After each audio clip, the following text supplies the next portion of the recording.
नमस्कार मित्रों, मैं हूं बागेश्वर से डॉक्टर रमेश कानपाल। स्वागत है आपका हमारा हिंदू संस्कृति का चैनल। आज बात करेंगे मित्रों, न्यायाधीश ग्रह कर्म फलदाता जो शनि महाराज हैं जब अस्त होंगे तो क्या प्रभाव पड़ेगा कर्क राशि वालों पर। कर्क लग्न जातक जो भी हैं उन पर शनि महाराज क्या प्रभाव डालेंगे और क्या रहेगी उनकी स्थिति, इस पर चर्चा करेंगे और अंत में विचार करेंगे कि क्या उपाय आप कर सकते हैं कि अस्त शनि के कुप्रभाव से आप बच सकें। तो मित्रों, जो हमारे चैनल में नए आए हैं चैनल को सब्सक्राइब कीजिएगा, लाइक शेयर सब्सक्राइब अवश्य कीजिए और बेल आइकन को दबाइए ताकि आपको अगला वीडियो प्राप्त हो सके। मित्रों, शनि एक ऐसे ग्रह हैं जो शुभ हो तो राजा बन जाता है, अशुभ हो तो रंक बन जाता है। भिखारी को राजा, राजा को भिखारी बना देते हैं। और शनि एक ऐसे ग्रह हैं, इनसे जो है सब लोग जो है बड़े ही भयभीत रहते हैं। मित्रों, शनि अपने 7.5 ही जब चलती है, 7.5 साल, इसमें बड़े ही कष्ट भी देते हैं और बड़ा सुखी जीवन भी कर देते हैं। लेकिन उस सुख दुख के कारण हम स्वयं हैं मित्रों। यदि हम सात्विकता का प्रयोग करते हैं, अच्छे कर्म करते हैं तो हमारे लिए शनि अच्छे होते हैं। यदि हम बुरे कर्म करते हैं तो हमारे लिए शनि खराब होते हैं, तो हमें खराब शनि जो हैं दंड देते हैं, शुभ शनि उत्तम फल देते हैं। इस पर हमें चर्चा करेंगे कि मिथुन राशि कर्क राशि वालों के लिए क्या दिक्कत। मित्रों, कर्क राशि पर ढैया चल रही है। एक तो ये आप जान लीजिए कि शनि की ढैया भी कर्क राशि वालों पर चल रही है, इसलिए कर्क राशि वाले जो जातक हैं पहले से परेशान हैं और अब जो है शनि अस्त हो गए हैं। अब और दिक्कतों का सामना आपको करना पड़ेगा।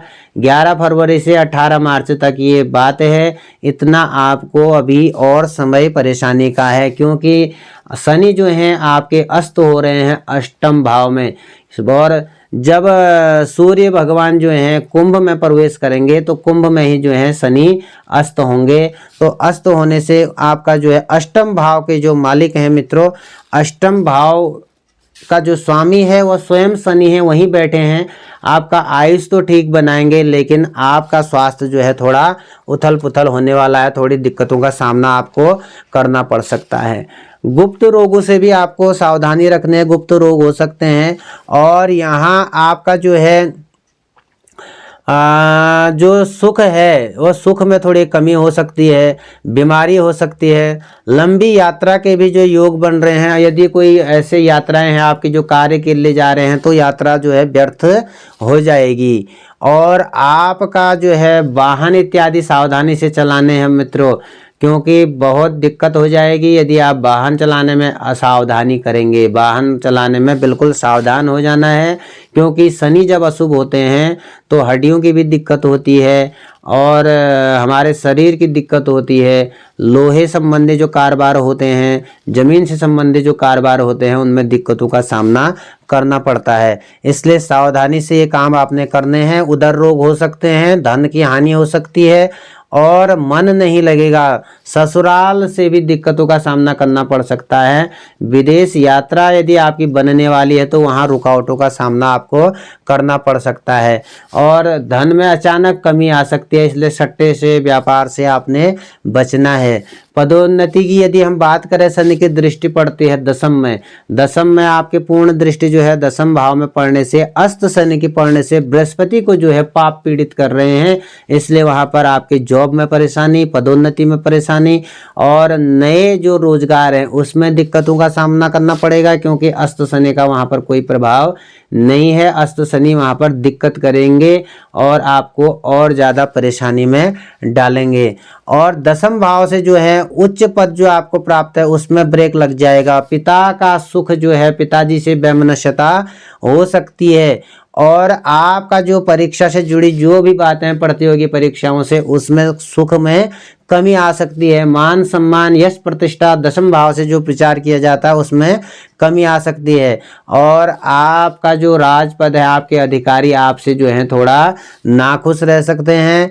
और आपका जो है स्वभाव में जो है परिवर्तन आएगा, एकदम बदलता हुआ स्वभाव आपका नजर आने लगेगा। पद प्रतिष्ठा में थोड़ा कमी आ सकती है मित्रों। राजनीतिक जो स्थिति है, राजनीतिक शक्तियों में उथल पुथल, उतार चढ़ाव पद में उतार चढ़ाव ऐसे संभावना आ सकती है इसमें। इसलिए आपको जो है जो उपाय बताएंगे अभी हम उपाय को देखने के लिए वीडियो में बने रहिए, और उपाय करेंगे तो आपको कुछ न कुछ राहत मिल सकती है।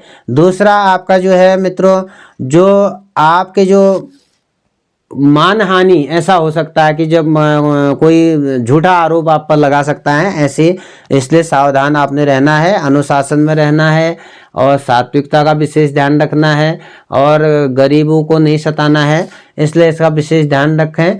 और शनि की जो दृष्टि का हम यदि देखें कुटुंब में पड़ रही है, कुटुंब में वैमनस्यता आ सकती है, क्योंकि अस्त शनि पारिवारिक वाद विवाद हो सकते हैं, इसलिए ध्यान रखना है और वाणी में नियंत्रण रखना है। और आपका जो कुटुंब संबंधी लोग हैं, कुटुंबी जो लोग हैं, उनसे आपने सही से बात करनी है, सही से विचार करके रखना है। आँखों का विशेष ध्यान रखना है, आँखों में दिक्कतें हो सकती हैं। और आपका जो धन है, अचानक धन खर्च हो सकता है, और जो अचानक धन लाभ, आपको अभी धन लाभ होने की स्थिति है, उसमें थोड़ी कमी उत्पन्न हो सकती है। और आय व्यय का जो चक्र है, थोड़ा आपका जो है कर्क राशि वालों का उथल पुथल, नीचे ऊपर उतार चढ़ाव उसमें देखने को मिलेंगे। आगे बात करें, संतति में पूर्ण दृष्टि पड़ती है पंचम स्थान में। पंचम स्थान में विद्या बुद्धि, इसमें विद्या क्षेत्र में जो नए बच्चे हैं, जो नए जिन्होंने विद्या ग्रहण कर रखी है, उनमें मन लगाने में थोड़ी कमी हो जाएगी।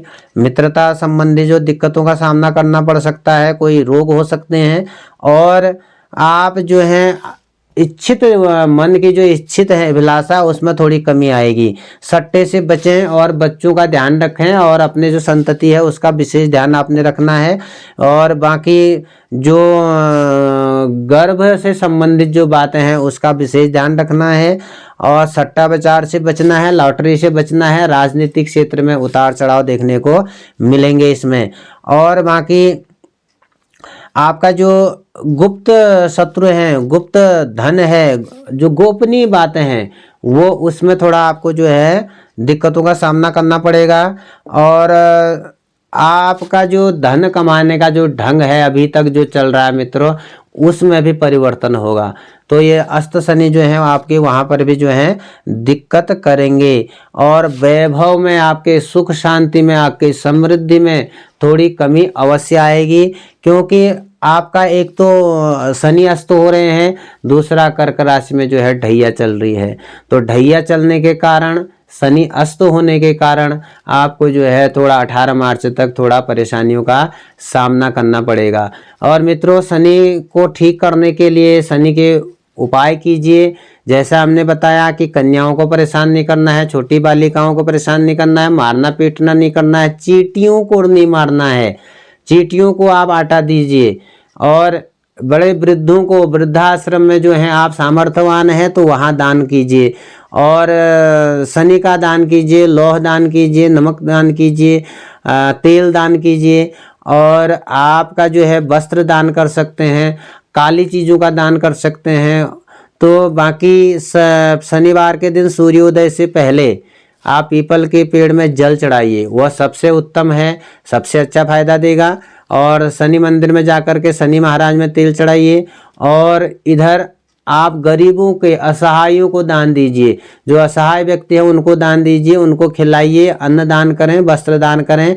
उससे आपके जो है अशुभ फल में थोड़ा क्या हो जाएगा, कमी आ जाएगी, शुभ फल को आप प्राप्त करेंगे। दशरथ महाराज जी द्वारा एक स्तोत्र है, शनि स्तोत्र, उसको सर्च करिए, उसका पाठ करिए शनिवार को। और शनि चालीसा पढ़िए, हनुमान जी की सेवा कीजिए, हनुमान चालीसा का जितना पाठ कर सकते हैं उतना ही पाठ कीजिए। और सुंदरकांड, बजरंग बाण और संकट मोचन जितना कर सकते हैं, ओम शनैश्चराय नमः, परम प्रियम परम शनैः नमः, ये आप जब करेंगे तो इससे आपका जो है अनुकूल फल की आपको प्राप्ति होगी। देखो मित्रों, ग्रहों का खेल क्या है, ग्रहों का आप जैसे समझेंगे कि हमने ऐसा किया, ऐसा नहीं हुआ, बारिश आती है हम छाता ओढ़ते हैं, लेकिन बारिश को बंद नहीं कर सकते हैं। अवश्य में भोक्तव्यम कृतम कर्म शुभाशुभम कह रखा है, क्योंकि हम कर्मों के फल को हमें भोगना पड़ता है। हाँ, ये है कि जिस प्रकार हम बारिश से बचने के लिए एक छाता ले लेते हैं, और उसी प्रकार जो है ग्रहों का भी थोड़ा बचाव करने के लिए हम थोड़े उपाय करते हैं। उपाय करने से हमें कहीं ना कहीं लाभ होता है, और उन्हीं लाभों के अनुसार, उन्हीं में जब हम आस्था रखते हैं और कोई देवताओं में, कोई ग्रहों में आस्था रखते हैं, उपाय करते हैं, तो हमको लाभ की प्राप्ति होती है।